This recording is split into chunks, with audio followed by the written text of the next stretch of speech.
Dubula inyanga YoMpedi Mkhulu, udubula abathakathi, udubula inhlupheko, udubula imimoya.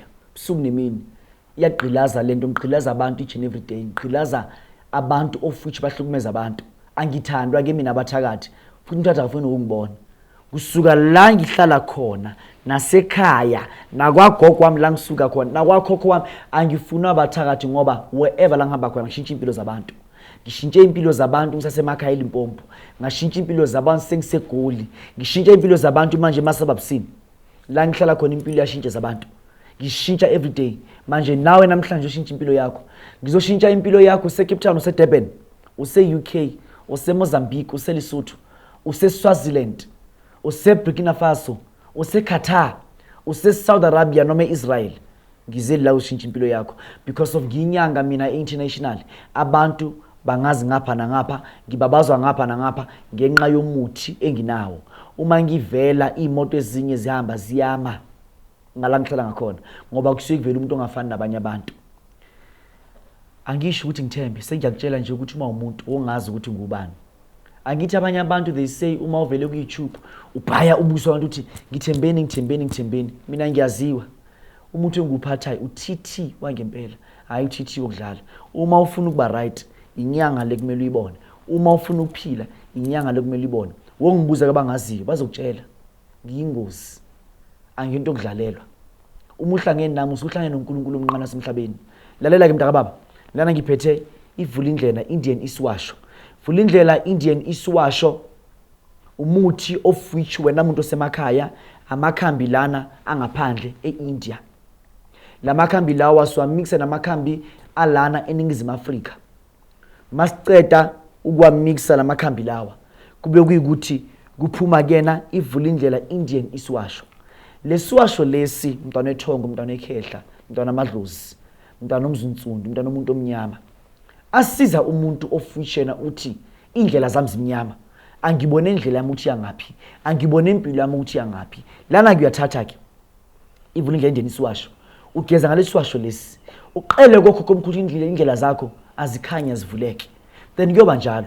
iVulindlela ibiza nje imali engange 500 rands. Wena umuntu ozwaye ukuthi ngathi impilo yakho ayimlandanga. It's well contained. You can see. Inyanga efundile, inyanga eyazi izinto, inyanga izinto eziright. Wakhanya impilo zabantu. Into zabantu zavuleka zaqaqa. Bathola imisebenzi yabantu. Vulindlela ngiyakuthuma wobasiza abantu. Wena tshela ikhulu laseIndia, wena tshela ezimanga, wena tshela imali, akuvuleki into zabo. Abavalekelwe imali akuvuleki into zabo. Abavalekelwe izinto zabo emizini yabo nendoda ayisahlali. Abantu abanye amabhizinisi abavalekile awuyovula. 500 rands kuphela mntaka bami uyidinga lento.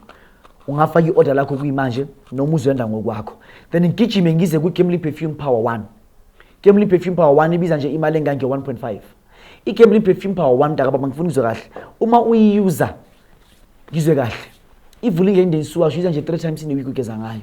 Lana uyuza iGemli Perfume Power 1 3 times in a week. How Mkhulu? iGemli Perfume Power 1 uyayithatha ebusuku ngo12 for 3 days in a week.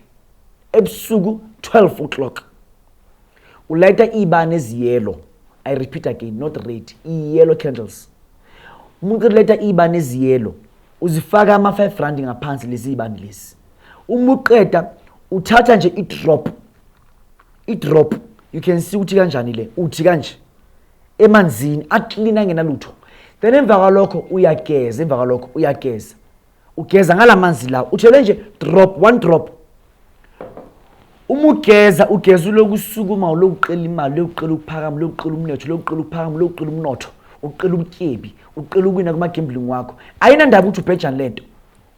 Wenqela nje umnotho nokuphakama ngeGemli Perfume Power 1. Uma uqeda uyenza lento lekusasa for 3 days in a week. Then before udlala into zakho, each and every day before udlala into zakho, uyazigcobisa ngale perfume le. Emva kwalokho uyahamba uyodlala izinto zakho. So yizona ama-product lawa aphathwa inyanga YoMpedi Mkhulu Hoti. Then umuntu osifazana ufuna amanzi enkomo, wena umuntu onomnuko onamanzi aphumayo esithweni sakho sasa ngaphansi umuntu osifazane wenza kanje. Thatha lamanzi lawa, thatha indwangu, lamanzi lawa achekiwe, amanzi aclean, amanzi eziziba, Singaziwa ukuthi sikanjani, imini engaziyo. Lamanzi lawa ngifuna ngizwe kahle. Nanoma ubaba uyeza ukuthi umama umanzi, umama uyagula. Mayibabo makhosi, buka kahle. Umama uyagula, umama unenkinga. Ungambaleki unkosikazi wakho, wamlobola umthanda. Akathole lamanzi lawo, athathe indwangu. Le ndwangu leyo uyiqobhoza kulamanzi lawo. Umeqeda ukuqobhoza le ndwangu kulamanzi lawo. Le ndwangu le emhlophe clean ayishuthe ngaphansi. Le ndwangu uzodonsa zonke izibi ezingene ngaphansi kuyena. Lezi ndwangu le ndwangu le izokhipha yonke lento le ifakwe nje lamanzi lawo. Wena umuntu yaziyo ukuthi wenza ama abortions, wena umuntu ezothi udlule ingane, thola lamanzi lawo. Just 500 rands. Azoklina ngaphakathi isinya sakho. Niyekele njalo njalo kuye emadokthini baloku banifaka izinto. Niyoze nilimala ungena izinto ngalanga phakathi. Nini sekujiwa sekujiwa kuthiwa une liver failure, une kidney failure, une what engazazi. Udina usugula nezinto ongazazi ukuthi kwenze njani ngawo. Niloko nifakwa izinto ngaphansi ifika zambe zisinzeni, imishini emikhulu imingaka iphume. Lana ufaka nje indwangu, umuthi lento. Bese umnuko lo uyahamba ufika la esibelethweni, uyaklina, ubaba uyajabula ekhaya. Kuba mnandi. Makhosi siyabonga. Inyanga YoMpedi. Fona njengamanje, thatha iorder lakho. Makhosi.